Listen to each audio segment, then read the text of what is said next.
Yeah, my name's Mitch Beshard and I'm the Glenfiddich ambassador for the Western USA. Prior to that I was 5 years in Scotland still in the whisky business, in the Scotch whisky business over there. If you look at a lot of the ambassadors in the industry, most of them are from the hospitality industry. That's where my background lies. So I was 15 years in hospitality before getting picked up by a company. I actually worked kind of around the world. I was in Portugal, Australia, obviously over in Scotland.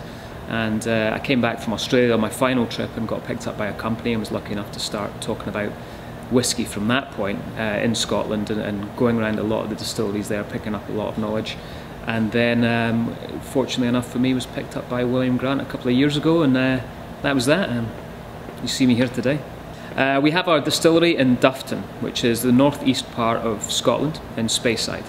And Speyside is renowned for having some of the finest Scotch whiskies in the world. Around about 60% of our production of single malt Scotch whisky comes from the Speyside area up in Scotland. You can physically go and visit that distillery.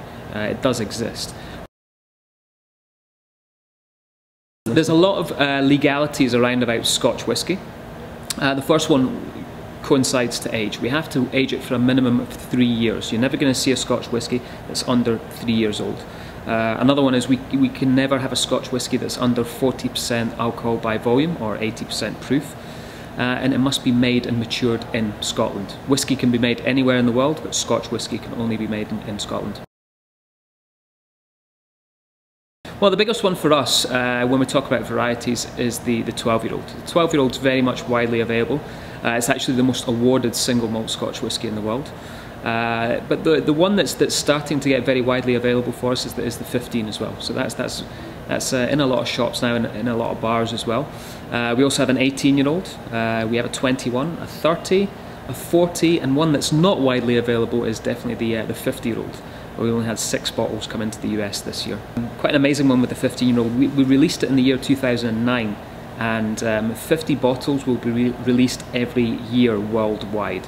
So specifically going to markets around the world, and there'll be 500 bottles released, and everything about the 50-year-old really is all about quality, down to even the way that the bottle is closed.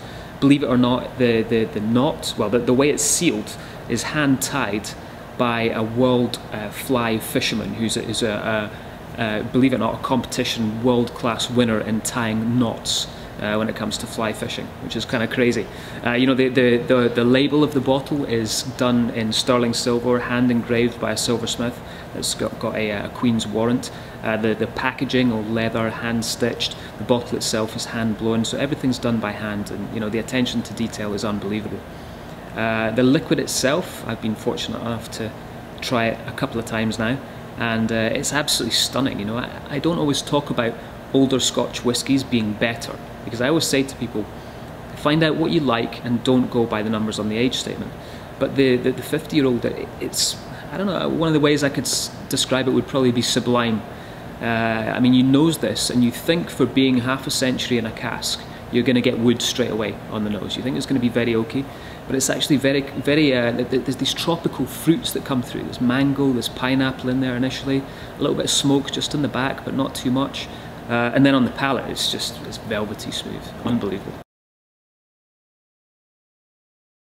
You know, I've heard a lot of people say I don't like Scotch whisky because it's very smoky, and that transcends over to Glenfiddich. You know, we don't use any peat in the drying of the barley at Glenfiddich, so you're not going to get that smoky characteristic coming through.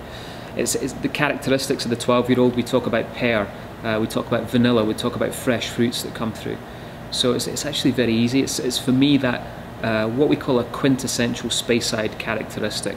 Speyside, obviously talking about the region where it's made, where we have these delicate styles of Scotch whisky. I mean, the things that I love to talk about with Glenfiddich is we're still a family-run distillery. Now, when we look at distilleries that are operating in Scotland right now, we have over 100 of them. 4 of them are still owned by the same family that created them back in the day. So Glenfiddich is owned by William Grant and Sons. William Grant isn't a made-up name.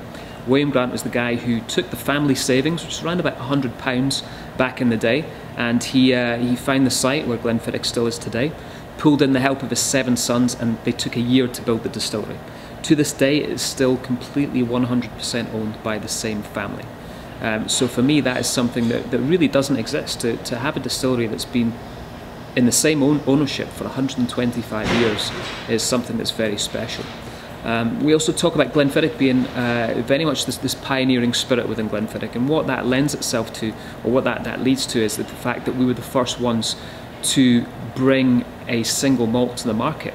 So prior to 1963 in the US, all you could get was blended Scotch whisky. So arguably without Glenfiddich we wouldn't have all the single malts that we'd have today. Yeah, I mean, we're one of the biggest distilleries in Scotland. It really depends how hard we run the distillery. I mean, right now it's running 24/7. We have 28 stills at the distillery. It's pumping out quite a lot of liquid at the moment, in the region of around about, when we're at full capacity, it's around about 11 million litres that we can produce every year. So that's quite a lot of juice. We're aging everything on site as well at the distillery. So right now in our 46 warehouses, we have 50 million gallons of Glenfiddich maturing on site as we speak at the moment, which is quite a lot.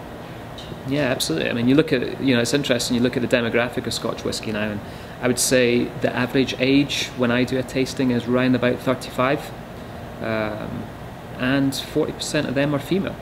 A lot more females starting to drink Scotch whisky. It's not seen as so much this old man's club as much anymore.